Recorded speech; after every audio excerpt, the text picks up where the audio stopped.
Acts chapter 18. After this, Paul left Athens and went to Corinth. There he met a Jew named Aquila, a native of Pontus, who had recently come from Italy with his wife Priscilla, because Claudius had ordered all Jews to leave Rome. Paul went to see them, and because he was a tent maker as they were, he stayed and worked with them. Every Sabbath he reasoned in the synagogue, trying to persuade Jews and Greeks. When Silas and Timothy came from Macedonia, Paul devoted himself exclusively to preaching, testifying to the Jews that Jesus was the Messiah.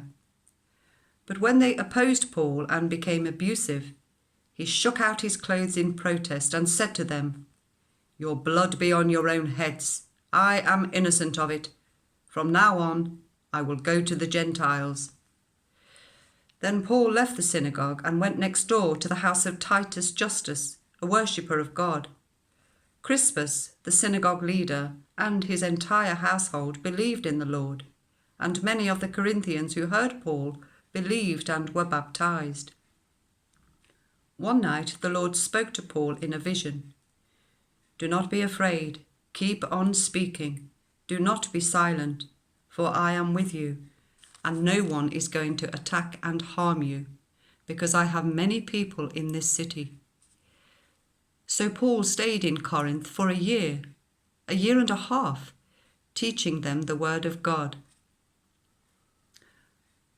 While Gallio was proconsul of Achaia, the Jews of Corinth made a united attack on Paul and brought him to the place of judgment. "This man," they charged, "is persuading the people to worship God in ways contrary to the law."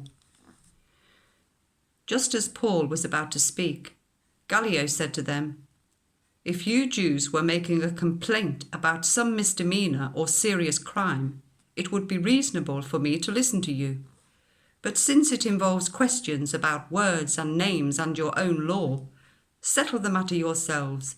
I will not be a judge of such things." So he drove them off. Then the crowd there turned on Sosthenes, the synagogue leader, and beat him in front of the proconsul. And Gallio showed no concern whatever. Paul stayed on in Corinth for some time. Then he left the believers and sailed for Syria, accompanied by Priscilla and Aquila.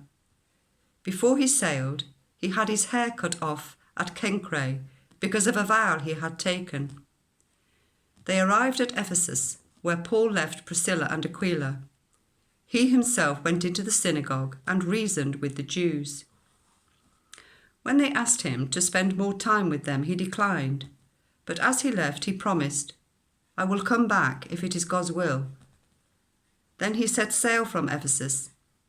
When he landed at Caesarea, he went up to Jerusalem and greeted the church, and then went down to Antioch. After spending some time in Antioch, Paul set out from there and travelled from place to place throughout the region of Galatia and Phrygia, strengthening all the disciples. Meanwhile, a Jew named Apollos, a native of Alexandria, came to Ephesus. He was a learned man with a thorough knowledge of the Scriptures. He had been instructed in the way of the Lord, and he spoke with great fervour and taught about Jesus accurately, though he knew only the baptism of John. He began to speak boldly in the synagogue. When Priscilla and Aquila heard him, they invited him to their home and explained to him the way of God more adequately. When Apollos wanted to go to Achaia, the believers encouraged him and wrote to the disciples there to welcome him. When he arrived, he was a great help to those who, by grace, had believed, for he vigorously refuted the Jews in public debate, proving from the Scriptures that Jesus was the Messiah.